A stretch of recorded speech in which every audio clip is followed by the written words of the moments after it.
Mesdames, Messieurs, peuple congolais, je suis un biologiste, mais quand on parle de la mort, beaucoup d'entre vous oublient que la mort commence à l'infiniment petit. En réalité, tous nos cinq sens sont certainement bloqués par des réactions qui peuvent être naturelles ou accidentelles, comme le fut le cas du Nord-Américain qui fut tué par un policier blanc aux États-Unis, dans l'État de Minnesota, et n'oublions pas la ville de Minneapolis. Donc, qu'est-ce qui s'est passé en réalité? Tout a commencé au niveau euh, cellulaire, et puis arrivé des tissus, puis les organes, et puis s'en est suivi la mort. Donc, on peut faire les sens inverses. Ça commence par les cinq sens, puis les organes, les tissus, les cellules et les molécules, et tout est bloqué, et après arrive la mort. Elle commence au plan peut-être cardiaque, ou disons cérébral, et hépatique, et on peut en ajouter des situations.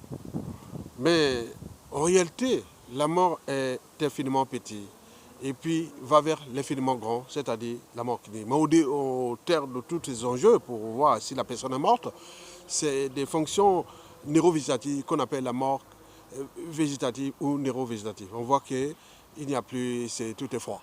Vous avez tout compris. Mais ce qui s'est passé là, moi j'ai été vraiment étonné de voir des morts vivants à mes 50 ans, la mort en direct, où un policier blanc a pillé sur un noir, un afro-américain. Je dis que ce blanc est un lâche. Et parce que ce qui s'est passé là, c'est jamais vu. Et nous avons suivi quand même la mort en direct pendant 9 minutes à peu près. C'est terrible. Les gars criaient jusqu'à ce qu'il meure. Moi, je croyais que c'était voilà pour qu'il allait le prendre, après le mettre, attendre qu'il vienne le relever, et après il le met dans la voiture, il va le foutre en prison ou autre, mais c'était pour le tuer. Le blanc là, je ne sais pas quel est son niveau de raisonnement, de conscience, et qui va-t-il être sa vie, hein, à l'échelle déjà individuelle, et puis de sa famille, de ses enfants, petits-enfants, et tout ce qui est là, et qui est le gars là, ce qui s'est passé, c'est jamais vu. On est d'accord?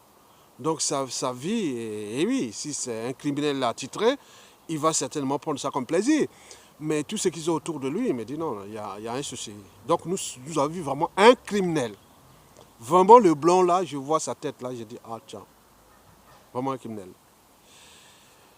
Et deuxièmement, on fait pour se rendre compte que comment euh, les États-Unis vont-elles rendre justice à ce qui s'est passé? Parce que là, c'est...